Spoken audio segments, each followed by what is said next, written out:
वाहिगुरु जी का खालसा वाहिगुरु जी की फतेह। आप इस मंच के माध्यम से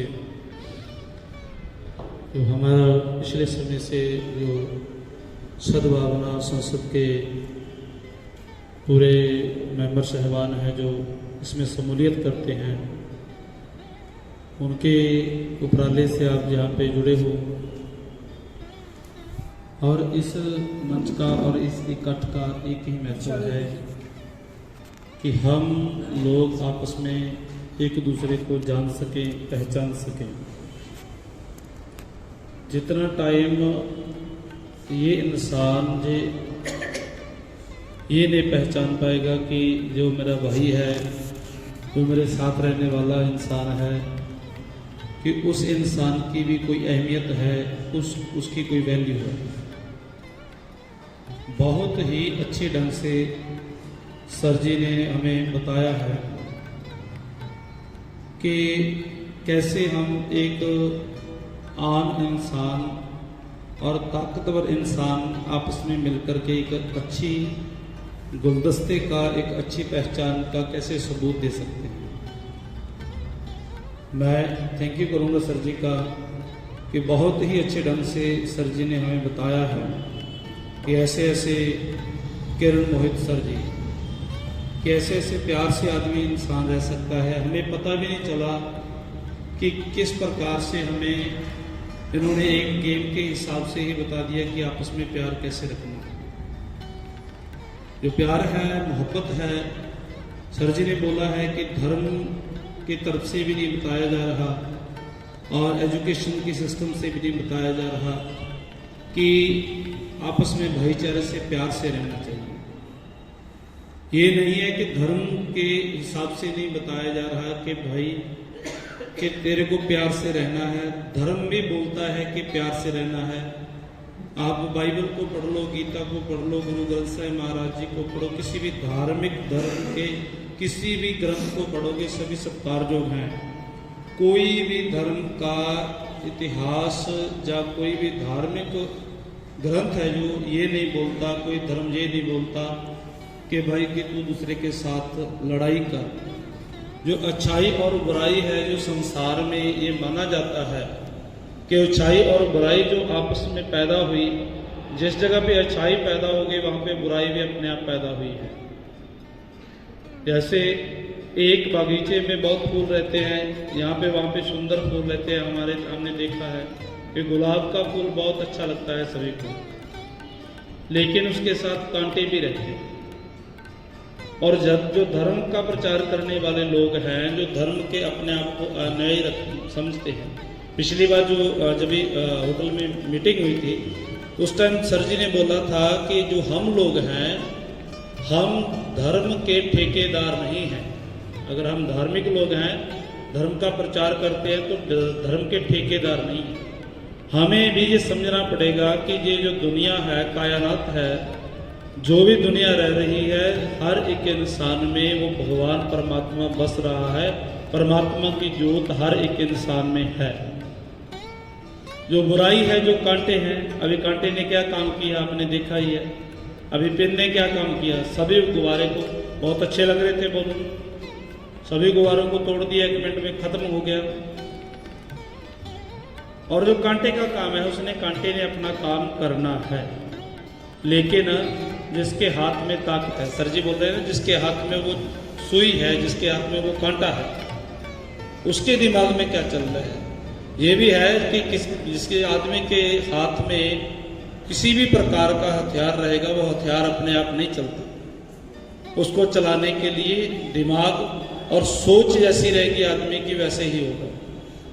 कुछ लोग उस हथियार को अपने डिफेंस के लिए यूज करते हैं, कुछ दूसरे को मारने के लिए, दूसरे को खत्म करने के लिए यूज करते हैं। कितने बड़ी बड़ी संस्थाएं, कितने बड़े बड़े देश हैं जो ये बोल रहे हैं कि हम सबसे श्रेष्ठ हैं, हमारा सबसे बड़ा काम है, हमारी सबसे बड़ी संस्था है, और दूसरे देशों को मार रहे हैं। और कभी किसी का नाम लग जाता है, कभी किसी धर्म का नाम लगता है, कभी किसी पहरावे का नाम लगता है।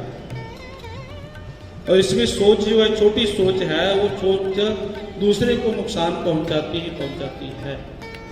हमें क्या करना है? इस सद्भावना संसद के माध्यम से हम आपस में कैसे प्यार बना सकते हैं। ऐसे बार बार ये सर जी बहुत अच्छा है कि मौलाना सलीम साहब जी चिश्ती जी बहुत प्यार से प्रोग्राम करते रहते हैं, आपस में मिलते हैं, फ्रेंड सर्कल बना हुआ है, बहुत अच्छा है। ऐसे ही मिलना चाहिए। और आप लोग पहुँचे हो इस समय पे, और हमें क्या सीखना है यहाँ से? हमें यही सीखना है, मैंने पिछली बार भी बोला था कि अगर हम जिस मोहल्ले में रहते हैं, जिस घर में रहते हैं, जिस बिल्डिंग में रहते हैं, हमारे परिवारों में इस्लाम धर्म में ये एक बहुत अच्छा, जैसे सिख धर्म में है कि लंगर बना है, रोटी चावल कुछ भी बना है, वो सभी को दे दो, दूसरे को खिला दो। कोरोना के टाइम आपने देखा कोई भी बाहर नहीं निकला, सरकारों ने बंद कर दिया, फिर भी सिख समाज ने ये काम किया, क्योंकि हर एक इंसान घर पे उस टाइम में किसी को ना तो पैसे की जरूरत थी, किसी की चीज की जरूरत नहीं थी, जरूरत थी तो खाने की, और खाना दिया, सभी को बुला के दिया, क्योंकि ये सिख मानता है कि अवल अल्लाह नूर उपाया कुदरत के सब बंदे, एक नूर ते सब जग उपजा कौन भले को।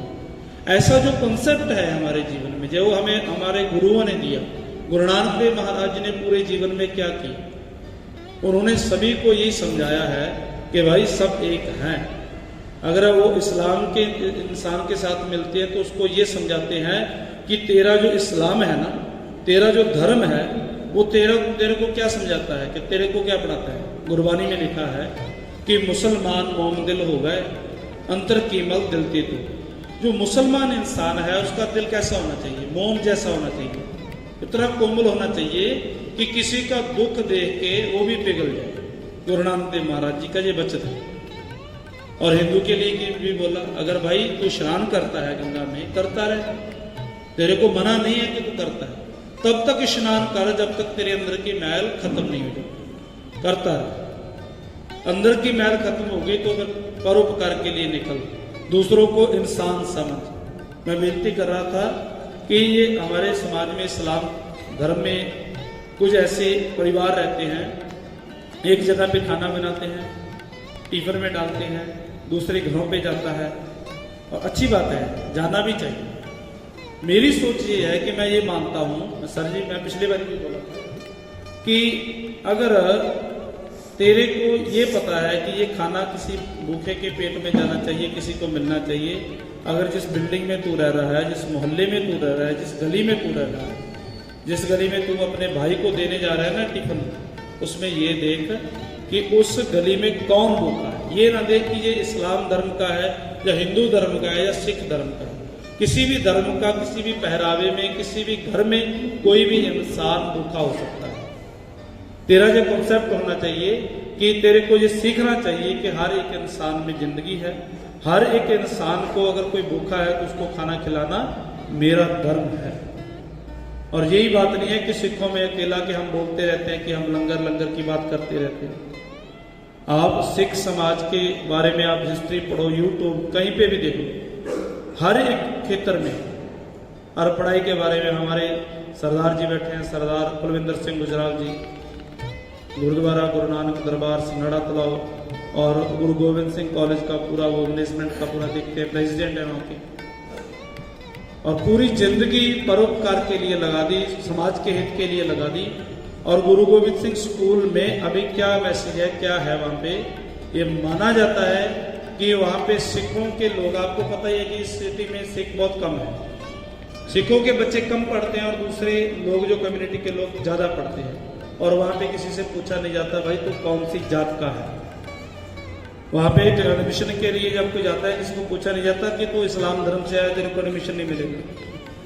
हाँ, जो कंडीशन रहती है स्कूल की, जो जैसे जो कागज लगते हैं वो देख के आओ, एडमिशन मिलता है। ऐसे ऐसे हमारे जो जीवन में है, हमारे समाज में है, अपने अमली तौर पे हमें ऐसे ऐसे काम करने जरूरी हैं। और आप जी पहुँचे हो प्यार से, सभी का बहुत बहुत धन्यवाद जी। और मैं दोबारा फिर किरण मोहित सर जी, इनका भी मैं बहुत धन्यवाद करता हूँ। और सर मौलाना सलीम साहब चिश्ती जी जो सचिव जमीयत उलामा नासिक के जो प्रबंधक हैं उनका भी मैं बहुत बहुत धन्यवाद करता हूँ।